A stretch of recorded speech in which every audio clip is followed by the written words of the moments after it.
خلي بالك في كرتون ابنك ما ينفعش يتفرج عليه. مش أي حاجة معمولة للأطفال بتبقى مناسبة ليهم فعلا. أول حاجة لازم نعرف إن كل كرتون ليه فئة عمرية معينة، يعني اللي يناسب طفل عنده 3 سنين مش هو اللي هيناسب طفل عنده 9 أو 10. تشوفي دايما العمر المكتوب قبل الحلقة، ده بيساعدك جدا تعرفي المحتوى مناسب لطفلك ولا لأ.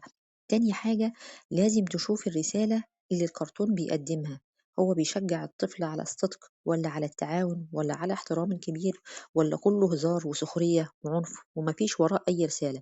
الرسالة دي هي اللي بتزرع جوه الطفل القيم اللي هيعيش عليها بعد كده.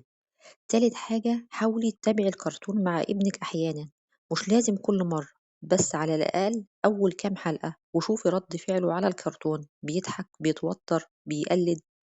هتعرفي من تصرفاته إذا كان الكرتون ده بيأثر عليه بشكل إيجابي ولا سلبي. رابع حاجة خدي بالك من الكرتون المدبلج وشوفي ايه القيم اللي بيحملها، يعني شوفي ايه الأفكار اللي مش من بيئتنا وبيصدرها للطفل. مش الهدف اللي أنا قصدي أقولك امنعي الكرتون، لكن عاوزة أقولك اختاري بعقل وشاركي أطفالك المشاهدة، لأن عشان وجودنا جنبهم